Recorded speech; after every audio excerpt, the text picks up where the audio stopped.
Друзі, вітаю! Ви на каналі Монетний двір.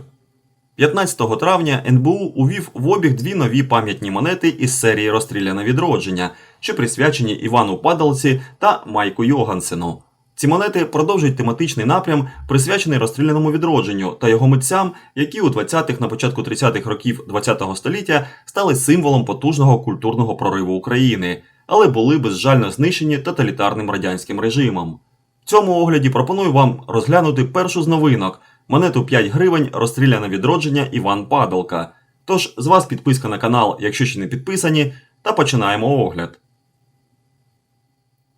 «Розстріляне відродження» – покоління українських літераторів та митців 1920-х, початку 30-х років, яке започаткувало інноваційні напрями в літературі, театрі, кінематографі, музиці, живописі та дало значний поштовх розвитку національної культури, проте було жорстко знищено тоталітарним режимом.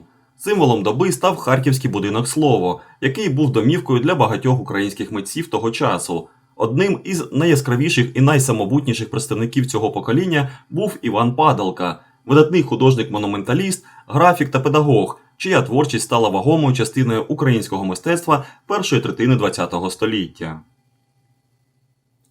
На початку творчого шляху вчителями Падалки були український художник Опанас Сластіон та Федір Кричевський, один із засновників і перший ректор Української академії мистецтв. У 1917 році Іван вступає до Української академії мистецтв у Києві, до майстерні Михайла Бойчука. На відміну від багатьох авангардистів, які рішуче заперечували мистецьку традицію, Михайло Бойчук опирався на візантійські мозаїки та фрески, давньоруський іконопис та народний український живопис, поєднуючи їх із новими революційними темами.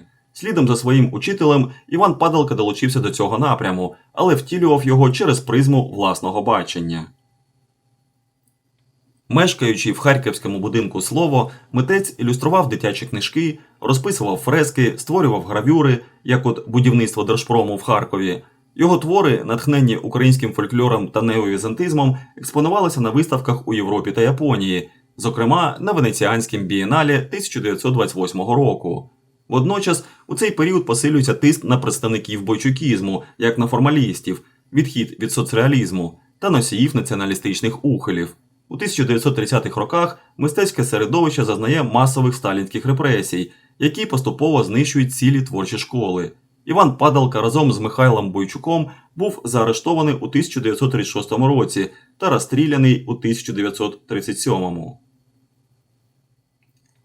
Пам'ятна монета присвячена одному із яскравих представників розстріляного відродження, яким був Іван Падалка – художник-монументаліст, графік і педагог, талановитий учень Михайла Бойчука. Його роботи експонувалися на виставках у Данії, Італії, Німеччини, Норвегії, Польщі, Швейцарії, Франції, Японії. У 1937 році митець був репресований і розстріляний, а його ім'я багато років було під забороною.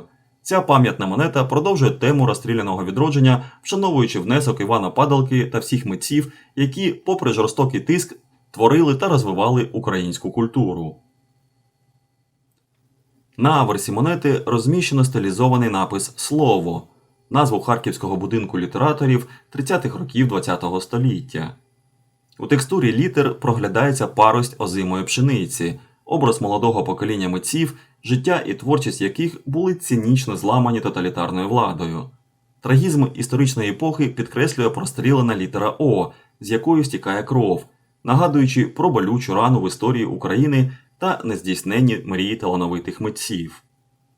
Під текстовою композицією зазначено напис «Україна», рік карбування 2026, малий державний герб України, номінал 5 з графічним символом гривні та логотип банкнотно-монетного двору Національного банку України. На реверсі монети на дзеркальному тлі зображено стилізований портрет Івана Падалки, образ якого, ніби інвазія чужородних тіл, захоплює та нищить символ тодішнього радянського режиму серп і молот. Ліворуч від портрета вертикально розташовано напис «Іван Падалка», ім'я митця, викарбоване рельєфно та зазначено роки його життя – 1894-1937. Номінал 5 гривень, матеріал карбування Нейзельбер, Маса монети 16,54 грами, діаметр 35 мм, гурт рифлений. Категорія якості карбування спеціальний Uncirculated. Тираж випуску оголошений 75 тисяч екземплярів та фактичний 50 тисяч штук у сувенірному пакуванні. 19 травня, в день реалізації монет в інтернет-магазині Національного банку України, її вартість становила 210 гривень. Після розстрілу митця його дружина Марія Пасько була заарештована 4 жовтня 1937 року як дружина шпигуна, а згодом за шпигунство та надонесення на чоловіка. Вона відбула 21 рік у таборах Колими. Їхнього 14-річного сина Євгена забрали до дитячого будинку, за деякими даними до дитячої колонії в місті Куйбишев. Попри всі намагання Марії Пасько після звільнення знайти сина, його слід було втрачено, і до самої смерті у 1991 році вона не мала про нього жодних звісток.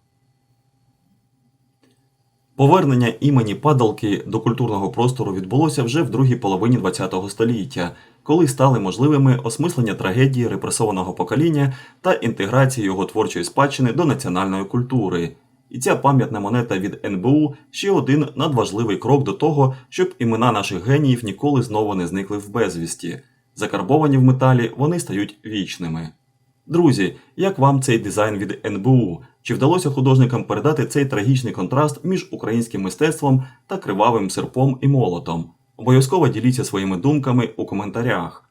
На початку відео я згадував, що НБУ випустив одразу 2 монети у цій серії, і вже зовсім скоро на каналі Монетний двір вийде друга частина цього огляду, присвячена монеті письменника Майка Йогансена. Щоб не пропустити її, а також інші розбори найцікавіших новинок української нумізматики, обов'язково підписуйтесь на канал, ставте вподобайку та тисніть на дзвіночок. Бережіть себе, знайте свою історію та підтримуйте українське. До зустрічі у наступному випуску на каналі Монетний двір.